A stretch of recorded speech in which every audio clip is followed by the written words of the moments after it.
So recently in the NBA, there was a sign and trade deal that happened between these two teams, the Atlanta Hawks and the Houston Rockets. And here was the detail of this trade. So the Houston Rockets get Clint Capela. He signed a 3-year deal, fully guaranteed contract worth $21.5 million with Houston. The move structured via sign and trade, meaning Atlanta received, something back in return, which is a pick plus cash in return. The Hawks received a 2031 second round pick and cash consideration to balance the deal. I'm not sure how much cash it was, but I'm guessing it's a good amount. Now, why it mattered? So the Houston Rockets bring back Capela to rejoin Sengun and Steven Adams in a double big 3 front court setup. Capela was originally drafted by the Rockets in 2014 and played there through 2020. Atlanta uses the move to offload Capela's expiring contract and gain future assets, possibly, to make room for Kristaps Porzingis as their new center. Now, Capela's 2024-2025 stats with Atlanta. He had 8.9 points per game, 8.5 rebounds per game, 1.0 blocks per game across 55 games. 41 he started. Role scaled back during the season with the backup center eventually taking over the starting job. So now here's the summary of this trade. So pretty much the Houston Rockets get another big to form a big 3 in a center position to help out that position even more. Sign a long-term contract for a future I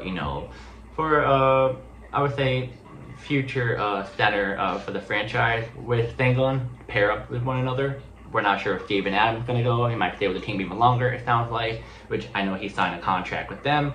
And then the Atlanta Hawks, they just get something back in return because signing trades usually happens when you get something back in return. Now, here's my thought on this trade. I'm going to say that who's the winner, who's the loser of this trade? The winner is the Houston Rockets and the loser is the Atlanta Hawks. Let's start with the Houston Rockets. So the reason why you're the winner of this trade is that you bring back a former player who did really well in the first couple of years in the league.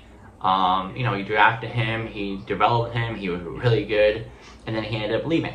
But when he was with your team, he was really, really good. And bringing it back, I think it's going to help your team even more because, I think he brings some traits in the center position that Steven Adams and Sengun don't really have. So it helps, And also, what if they get injured? He's a good backup big and he feels comfortable in Houston. And I think he'll be able to come back to form when he once was when he first came into the league. Because in Atlanta, I don't know what happened to him. Ever since he left Houston, he just hasn't been the same. Maybe his first year or two, he was decent, but it wasn't like him in Houston. Now let's talk about Atlanta. So Atlanta, you just wasted your whole time with Capela. I don't know why you signed him. It didn't fit your roster at all. You could have traded him middle of last year, but I guess you couldn't get nothing big out of it. Maybe nobody wanted to take on his contract or something. I have no idea. But at least you got a second round pick in cash. But the thing is that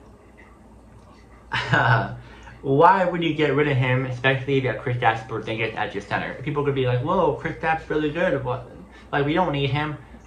You have to know the fact that Kristaps Porzingis is injury prone. If you haven't checked out my last video talking about the trade that the Hawks made for Kristaps, I explained why he's injury prone.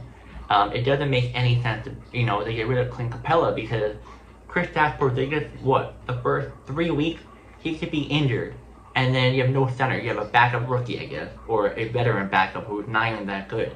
At least Capela knows the system and maybe he'll do better. But you get rid of Capela for a, mid to low level backup big? It doesn't make any sense. It just doesn't. And the Hawks just made a silly move on this. They should have kept him. It is what it is, though. But let me know in the comments who won this trade, the Atlanta Hawks or the Houston Rockets. And I'll see you guys in the next video.